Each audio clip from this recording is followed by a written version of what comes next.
Hi മച്ചന്മാരെ, നിങ്ങൾക്ക് എല്ലാവർക്കും സുഖമാണോ? എനിക്ക് സുഖമാണ്. ഓക്കെ, അപ്പോൾ നമ്മൾ മാറ്ററിലേക്ക് കിടക്കണേ. ഇപ്പോൾ കേരളത്തിൽ പ്രിയദർശിനി ബസ് അറിയാലോ, നെഗറ്റീവായിട്ട് പറയുന്നുണ്ട്, സപ്പോർട്ട് ചെയ്ത ആൾക്കാർ സംസാരിക്കുന്നുണ്ട്. ഓക്കെ, അപ്പം എൻ്റെ വീഡിയോയിൽ കഴിഞ്ഞ ദിവസം കുറച്ച് കമൻറ്റുകൾ വന്നായിരുന്നു. നിങ്ങളുടെ ചാനലായിട്ട് ഒരു അഭിപ്രായം നിങ്ങൾ ഇല്ലയോ? മറ്റുള്ള യൂട്യൂബ്സിലൊക്കെ അവരുടെ അഭിപ്രായം രേഖപ്പെടുത്തുന്നുണ്ട്. നെഗറ്റീവ് ആയാലും പോസിറ്റീവ് നിങ്ങൾക്ക് ഒന്ന് അഭിപ്രായം പറഞ്ഞുകൂടെ, ഒരു വീഡിയോ കണ്ടന്റ് തയ്യാറാക്കൂടെ എന്ന് ചോദിച്ചു. ഓക്കെ, ഞാൻ എൻ്റെ ആയിട്ടുള്ള അഭിപ്രായം പറയാം. ഒന്ന്, ഞാൻ ഈ പ്രസ്ഥാനത്തെ സപ്പോർട്ട് ചെയ്യുന്നില്ല. കാര്യം എന്ന് വെച്ചാൽ ഇപ്പോൾ ഉള്ളത് വെച്ചാൽ നമ്മുടെ സർക്കാർ ഉദ്യോഗസ്ഥർ, അതുപോലെ പ്രൈവറ്റ് സ്ഥാപനങ്ങളിൽ ജോലി ചെയ്യുന്ന 1 lakh പൈസ ഒക്കെ എടുക്കുന്നവർ, അവർക്കൊക്കെ ഈ ഫ്രീ സർവീസിൻ്റെ ആവശ്യമില്ല. പാവപ്പെട്ട ജനങ്ങളിലൊക്കെ ആണെങ്കിൽ ഓക്കെ, ഇവർക്കൊക്കെ എന്തിനാ ഫ്രീ സർവീസിൻ്റെ ആവശ്യമുണ്ട്? ഓക്കെ. പിന്നെ വേറെ കാര്യം വെച്ചാൽ ഇതുവരെ കാറ്റഗറി തിരിക്കാൻ ബുദ്ധിമുട്ടാണ്. ഈ നമുക്കറിയാൻ പറ്റത്തില്ല, പാവപ്പെട്ടവരാണ് പൈസക്കാരൻ, നമുക്ക് ഒരിക്കലും സർക്കാരിന് കുറ്റം പറയാൻ പറ്റില്ല, കാറ്റഗറി തിരിക്കാൻ പറ്റത്തില്ല. ഒന്ന്. അപ്പോൾ എനിക്ക് പറയാനുള്ളത് വെച്ചാൽ ഈ 60 വയസ്സ് കഴിഞ്ഞുള്ള ആൾക്കാർക്ക് ഫ്രീ ആക്കിക്കൂടെ? അത് പുരുഷന് സ്ത്രീകൾക്ക് ആയിക്കൂടെ? പോട്ടെ, 65 വയസ്സ് അവർക്ക് ആക്കിക്കൂടെ?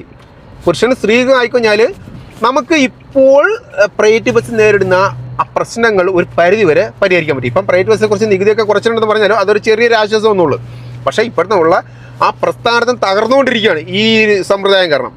മിക്കവാറും ഇങ്ങനെ ആയിക്കഴിഞ്ഞാൽ ആ ഒരു പ്രസ്ഥാനം തകരും. നമ്മൾ ഇങ്ങനെയുള്ള പ്രസ്ഥാനത്തെ നമ്മുടെ സർക്കാർ സപ്പോർട്ട് ചെയ്യുന്നു. ഇപ്പം നമ്മൾ തമിഴ്നാട്, കർണാടക അവരൊക്കെ കാണിക്കുന്നുണ്ട്. നമ്മുടെ കേരളത്തിൽ കാണിക്കാൻ പോയാൽ അറിയാലോ, ഇപ്പം തന്നെ എന്തോ ഒരു സാമ്പത്തിക ബുദ്ധിമുട്ടാണ് നേരിടുന്ന KSRTC. എത്ര കോടികളുടെ നഷ്ടമാണ് ഈ ഒരു പ്രസ്ഥാനം വന്നുകൂടി നശിച്ചുകൊണ്ടിരിക്കുന്നത് സർക്കാരിന്.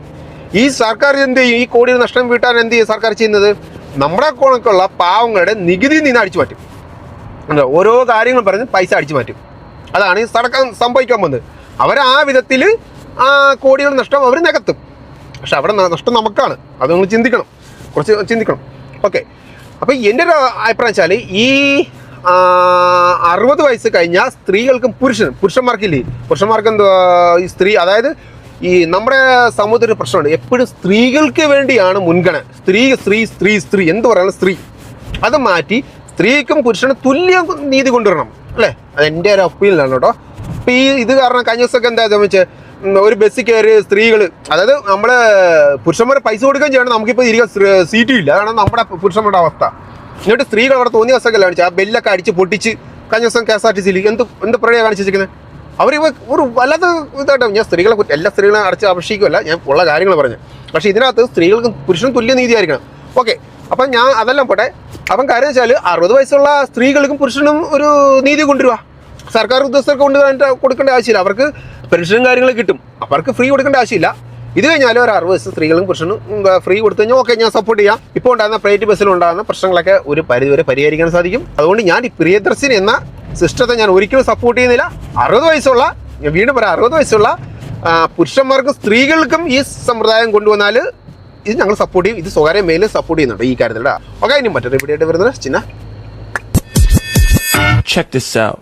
Okay.